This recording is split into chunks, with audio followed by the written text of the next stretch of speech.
En juillet, retrouvez chaque soir le journal télévisé avec Élise Blaise, Olivier Frère-Jacques et Thibaut Bastide.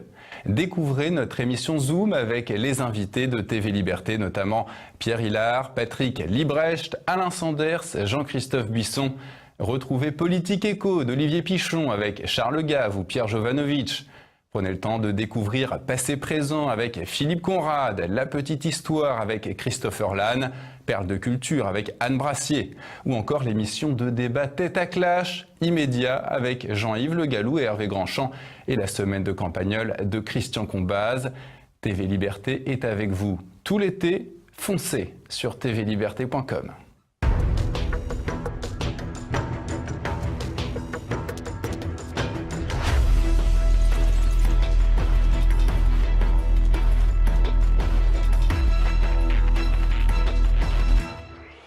La France a vibré au rythme des scènes de liesse après la victoire de l'équipe de football en finale de Coupe du Monde. Une joie collective qui a vite laissé place aux violences. C'était une séance diplomatique cruciale. Vladimir Poutine et Donald Trump se rencontraient ce lundi à Helsinki. Entre la Syrie, l'Iran et l'Ukraine, les dossiers chauds ne manquaient pas. Madame, Monsieur, bonsoir. Vous n'avez pas pu échapper à l'information. L'équipe de France de football est championne du monde. 20 ans après la génération Zidane, les Bleus décrochent une deuxième étoile. Des scènes de liesse ont eu lieu un peu partout dans le pays. Des scènes de liesse, mais aussi des scènes de violence. Olivier Frère-Jacques.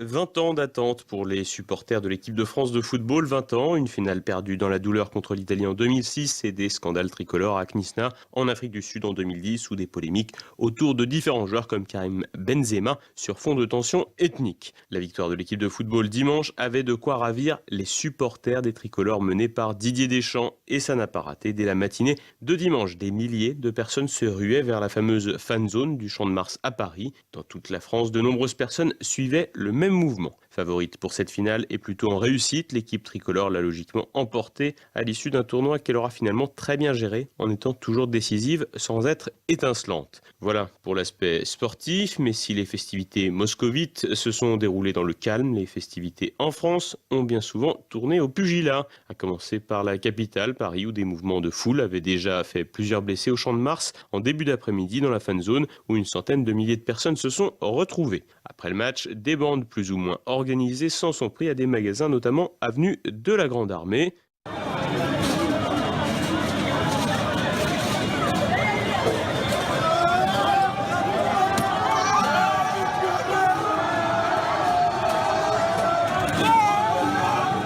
Des voitures de particuliers ont également fait les frais de la finale.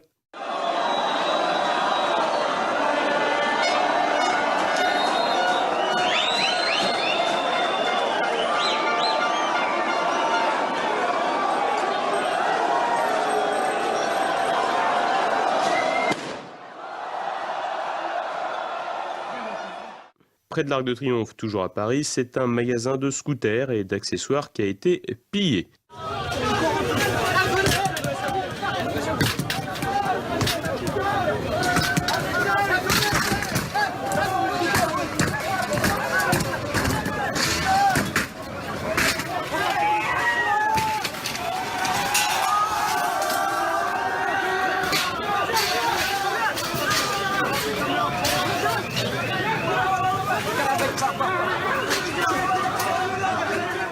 Enfin, la place de la Bastille n'a pas dérogé à la tradition.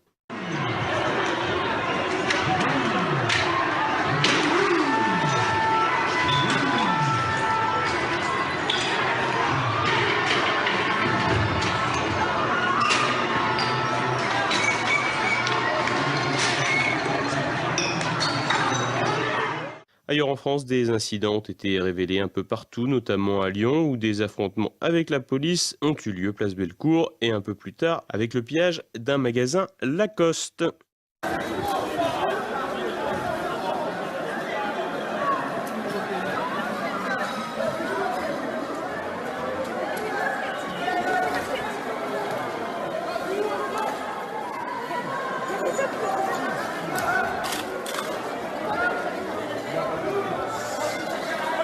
Enfin, un peu plus tard, plus au sud, à Marseille, c'est un car qui a été incendié.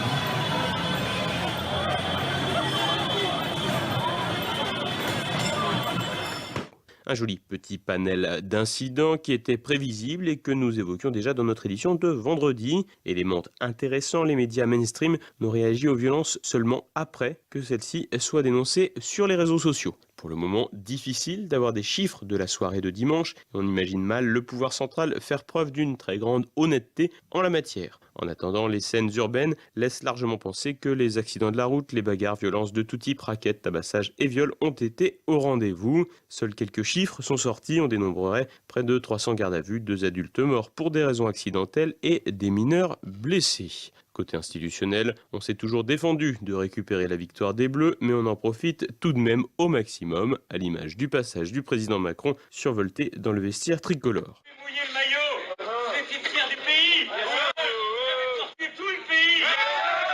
Et donc maintenant, je vous le dis, il vous l'a dit le coach. Yes sir. Il y a 60 millions de Français. Regardez, 66.